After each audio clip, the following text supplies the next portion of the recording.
Hello and welcome to this podcast on the English and Welsh legal system with Dr. Ryan Murphy.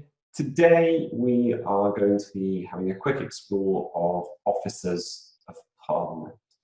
And so the textbook which accompanies this podcast series will explore in great detail the institutions of lawmaking. And yet there's still only so much space.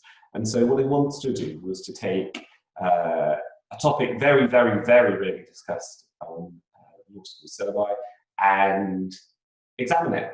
And that's the role of officers in Parliament. And we're going to have an explore of the major offices of Parliament. And we're going to consider what they tell us about the institutions of lawmaking and the role of Parliament in lawmaking. And then we're going to focus in on a particular office, and that's the office of Speaker of the House of Commons. And more particularly, we're going to look at one particular speaker, one of recent times, and to consider the influence that the speaker can have over the shape of Parliament, the operation of Parliament, and by extension, the lawmaking process. And hopefully from this, you'll gain a richer understanding or an insight into the legal system.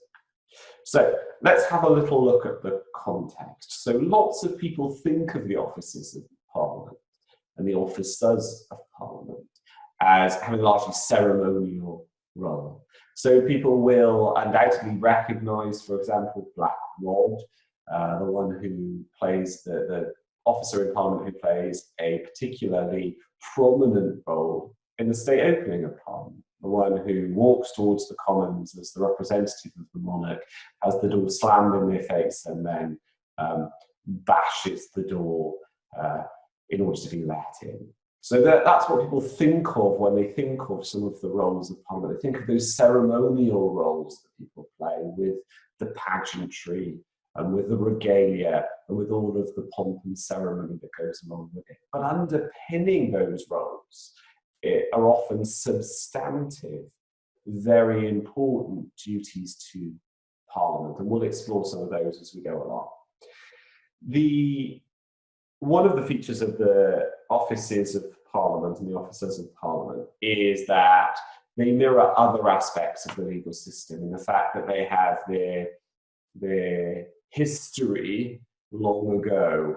In this case, some form of officer of Parliament has existed at least since the 14th century.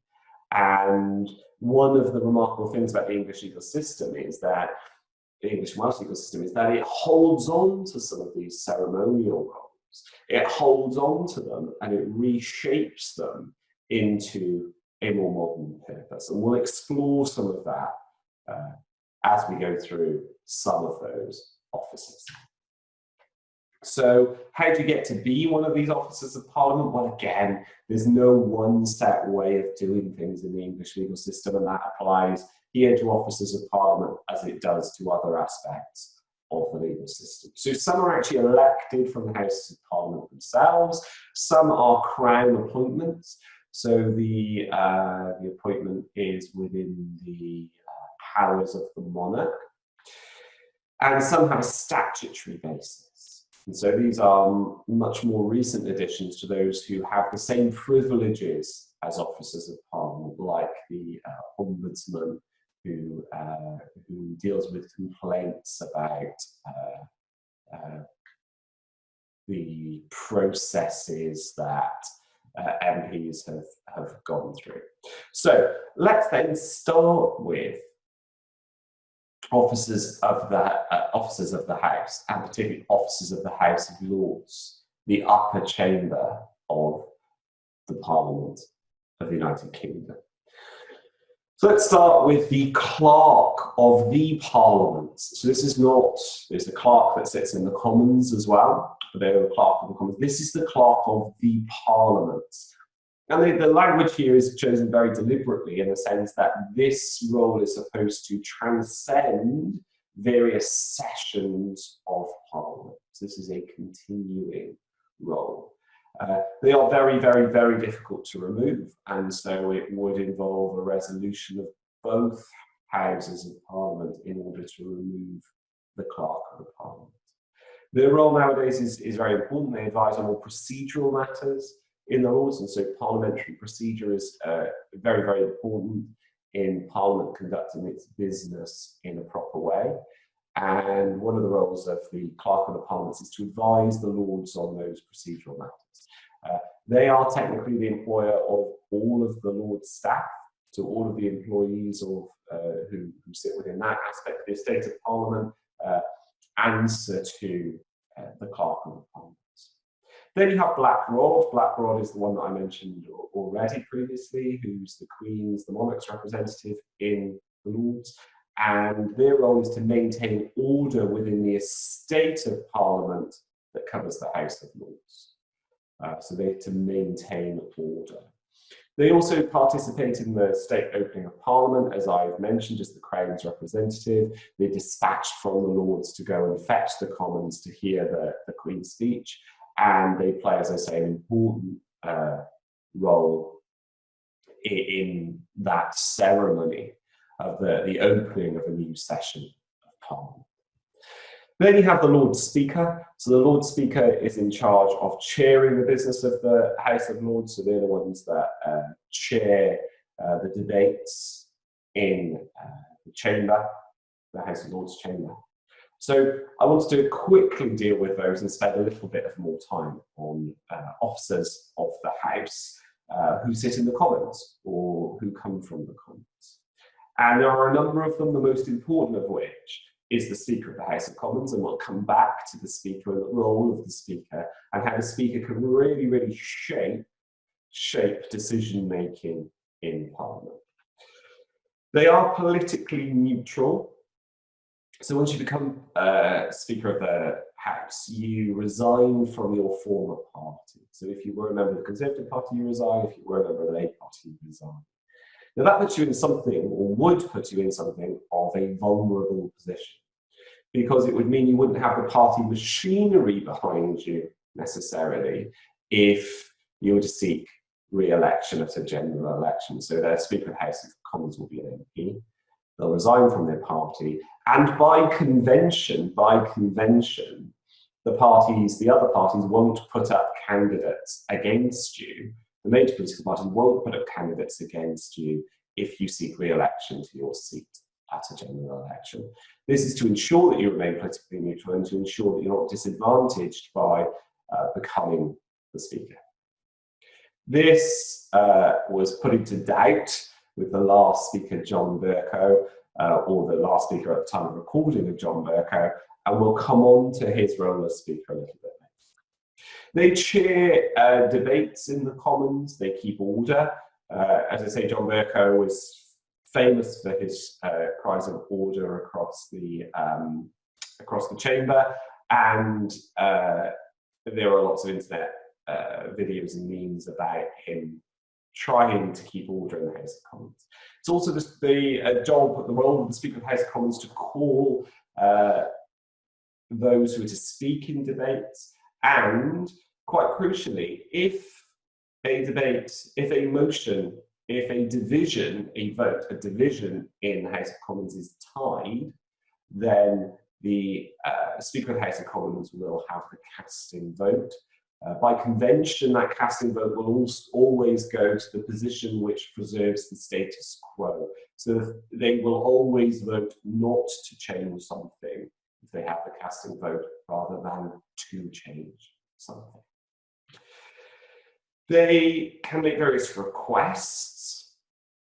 So they can request for remarks to be withdrawn because they are unparliamentary. They use unparliamentary language, for example. So you can't call another MP a liar within a debate, for example. That would be unparliamentary. There's also a list of unparliamentary language. They can call for individual members to be suspended from the House if their behaviour is so poor. They don't listen to calls for order, and if they don't appreciate and obey by the procedures of the House. They can call for a sitting of the House of Commons to be suspended. And this can happen for a whole host of reasons. For example, once a sitting was suspended when someone from the public galleries threw flour, powder, unknown powder down onto the floor of the chamber when the Prime Minister was speaking. Supporting the Speaker of the Commons are 3 deputy speakers. So there's a principal and essentially 2 deputies. So there is the principal deputy and then essentially 2 deputy deputies. So the principal is technically the chairman of goes with the title of chairman of Ways and Means Committee. And this was a committee that dealt with finance matters. And so often the chairman of Ways and Means, the principal deputy speaker, will chair debates surrounding finance on the floor of the whole House now. And then there's a first deputy chairman and a second deputy chairman. These deputy speakers are politically neutral, but they're not forced to resign from their party. So they just take no part in party politics whilst they are one of the deputy speakers. Then there's the Clerk of the House of Commons. So remember, there was the Clerk of the Parliament who sat in the Lords, and now there is the Clerk of the House of Commons, and they provide constitutional advice to the House, and constitutional advice normally through the Speaker. And so the relationship between the Clerk and the Speaker is an interesting one, because the Speaker chairs the debates, but will seek advice from the Clerk on matters of constitution. They also advise on parliamentary procedure. So parliamentary procedure can be very, very complex. It is based on precedent and practice. And the Clerk of the House of Commons is supposed to provide neutral advice as to the correct parliamentary procedure, which is then often executed through the way in which the Speaker chairs debates. They also hold a very, very important role in that the Clerk of the House of Commons technically holds all of the property of Parliament on behalf of the House. And so that means that, for example, technically the deeds to Big Ben, the ownership of Big Ben is with the Clerk of the Commons.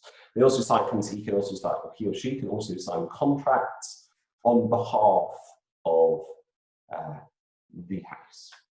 Then there's the Sergeant at Arms, again, a role that has a ceremonial aspect, a substantive aspect, but essentially they maintain order within the estate of the Commons. So in some ways they're an equivalent to Black Rod in that aspect of their role. So Black Rod maintains order within the Lords, and the Sergeant at Arms maintains order within the Commons estate. So let's turn our attention from these particular roles, which are all very interesting, which all, as you can see, have their part to play in one of the most important institutions of the legal system of England and Wales. But let's focus on one particular inhabitant of one of those roles. So this is just chosen because it's a fairly contemporary example of the significant influence that the Speaker can have over lawmaking and the direction of lawmaking within one of the most important institutions of lawmaking, Parliament. And there have been lots and lots and lots of speakers who have caused controversy. There have been lots of speakers who have reformed procedure, who have changed process, but one that has caught the media and popular imagination is that of John Bercow. So he was a former Conservative Party member, started his political life fairly on the right of the Conservative Party, was deeply Eurosceptic, etc. He was not particularly favoured within his own party, and was one of the first speakers to actively, or potential speakers, to actively campaign for the role. He was elected in 2009 following the resignation of the former speaker due to their handling of the parliamentary expenses scandal, which damaged the reputation of Parliament and its members quite significantly in the eyes of the public. And he was elected as a modernising speaker. And some of those things were fairly low-key, so he relaxed the rules on wearing ties in Parliament, that every gentleman MP had to wear a tie. He lightened the rules surrounding the use of ceremonial costume, including his own, so he didn't wear the breeches and the stockings. He opted instead for a simple gown. And some of those modernising traits were more revolutionary in terms of driving forward the working of Parliament. For example, he introduced a crash to Parliament, a very hard-fought battle to get a crash instated in Parliament. He instituted a series of speakers' lectures, which were to raise the profile of Parliament and to raise the profile of the Speaker's office. He was viewed, or he liked to see himself, as a keen supporter of backbench MPs. So by some he was described as the champion of the backbenches, who would support, often keeping, for example, the Prime Minister far along the allotted half an hour for Prime Minister's questions in order to get as many questions from backbenches as possible. And as the UK went through the parliamentary processes necessary to endorse and action our exit from the European Union, he revolutionised our understanding of the use of, say, urgent questions to ministers and urgent questions to the Prime Minister in order to up the scrutiny of government and to allow those members of government to be properly held to account in Parliament. However, he was also a controversial figure, controversial from the outset. There have been allegations of bullying within Parliament, and particularly within the Speaker's office. He had a very caustic way of speaking to people, of addressing people. He made unfortunate comments when addressing female women MPs. He could be seen as rude and churlish and aggressive. And there were allegations against him personally about his role in bullying, and calls for him to resign as a result of a damning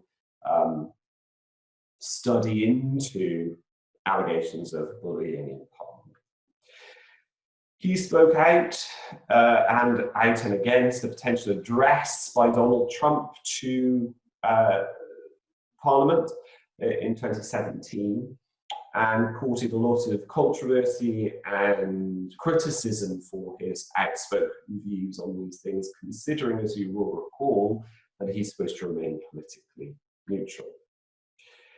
And it was this neutrality that was really called into question by his behaviour during the Brexit debates. So when the legislation necessary for agreeing a withdrawal agreement, or for executing that withdrawal agreement, or for executing the decision that the British public made to leave the European Union, he was really seen to push the neutrality of his office. And by some to push that neutrality beyond the realms that are proper for a speaker. Whether that's in the early days when he admitted that he had voted Remain, to his later days where he changed parliamentary processes, or our understanding of parliamentary processes, and enforced quite rigorously other parliamentary processes in what was seen by some as an attempt to block Brexit, or, depending on your political persuasion, seen as a way of championing the government being held to account at a time of great constitutional change. So, for example, this might sound quite sort of technical, but it's very important. He allowed a vote on an amendment to a business motion. So business motions traditionally were understood not to be subject to amendment, and he allowed a vote on amendment to a business motion, essentially stealing from the government one of its most powerful tools, and that's control over the parliamentary timetable. So the government is in control of the vast majority of progress of debates, and by allowing this amendment on a business motion, lots of that was seen to be taken away.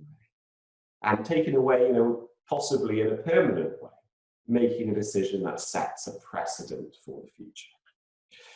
He also refused to vote on the government's withdrawal agreement when the government tried to present, or was planning on presenting, the withdrawal agreement that would have taken us out of the European Union for a third time. He said that the motion was substantially the same as a previous motion, and the parliamentary process said that the government couldn't do that.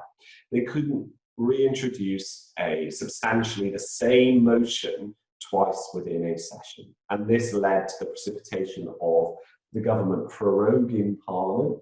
And once that was held to be unlawful, the government calling a general election, or the government putting forward the necessary steps to enable a general election to take place. That emergency debates were essentially, traditionally understood just to be that, debates, drawing attention to matters that needed to be addressed, rather than allowing decisions to be taken. And his bending of all of these parliamentary processes left Parliament in a very strained and different situation. Some would argue better for increasing the amount of scrutiny. Others would argue that this really did affect his political neutrality. He was highly critical of the government's attempt to prorogue Parliament in the autumn of 2019, to the extent that when Black Rod came to fetch the Commons to go to the Lords to receive the dissolution from the Queen, that he made a statement that he was deeply unhappy with the way in which this was conducted. And he said he would play his full part in the ceremonial aspect of this thing, but that he felt deeply uncomfortable with the way in which the government had acted, and he did not actively encourage other MPs to follow him through to the Lords. And so he took a stand, one of many stands he took against what he saw as the government pushing the boundaries of what was acceptable parliamentary conduct.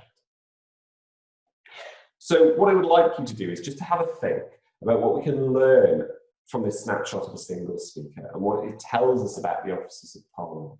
So these can be seen as just ceremonial roles with very little actual practical importance. And then you take a look at one speaker, one person, and the way in which they changed our understanding of parliamentary process and the direct impact that had on lawmaking in England and Wales. And you'll see that actually, far from just being ceremonial roles with some substantive purpose, these are fundamentally important and powerful roles that can change the shape of legislation, they can change the shape of government, and they can change forever the way in which Parliament conducts itself. And it's on that note that I think we'll leave it there. Thank you very much for listening.